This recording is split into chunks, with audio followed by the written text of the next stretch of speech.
இன்றைக்கி நான் கனவா மீன் சமைக்க போகிறேன். கனவா தொக்கு. அதுக்கு 1 கிலோ கனவாவை வாங்கி க்ளீன் பண்ணி வச்சுருக்கேன். அதுக்கு தேவையான பொருள் என்னென்னா 4 தக்காளி.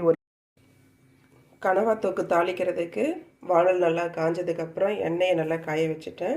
அதுக்கப்புறமா அதுக்கு தேவையான அளவு கடுகு உளுந்து, கடுகு பொரிஞ்சதும் கடுகு பொரிஞ்சு முடிஞ்சிடுச்சு. பெருஞ்சீரகம்,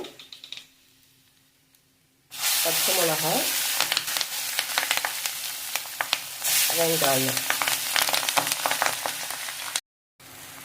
வெங்காயம் கொஞ்சம் வதங்கி முடிஞ்சதுக்கப்புறமா இதில் தக்காளி சேர்த்துக்கலாம். நம்ம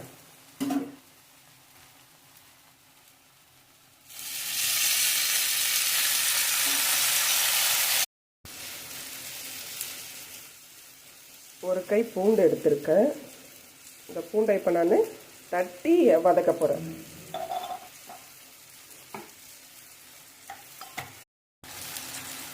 தட்டி வச்சுருக்கிற பூண்டு, இந்த பூண்டை இதில் போட்டு வதக்க வேண்டியது தான். ரொம்ப வதக்கக்கூடாது, லைட்டாக வதங்கினா போதும்.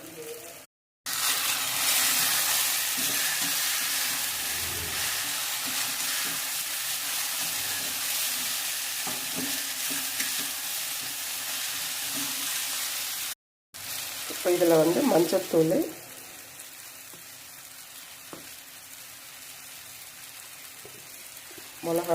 மிளகாத்தூள்னா மசாலாலாம் சேர்த்து அரைச்ச மிளகாத்தூள், தேவையான அளவு உப்பு.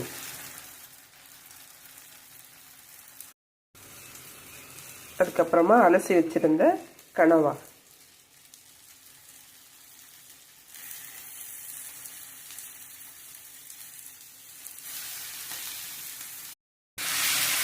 தண்ணி ஒரு டம்ளர் ஃபுல்லாக ஊற்ற போகிறேன். ஏன்னா கனவா மீன் நல்லா வேகணும்.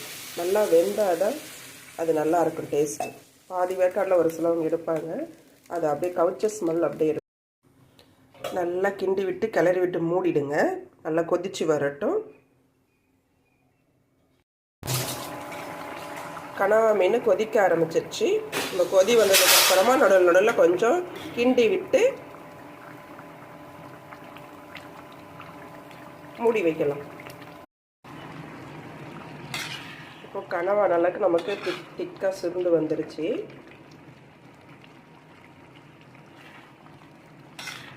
இந்த ஸ்டேஜில் ஆஃப் பண்ணிட்டோம்னாக்கா மல்லித்தழை போடும். மணக்க நமக்கு கனவா தொக்கு ரெடி ஆகிடுது.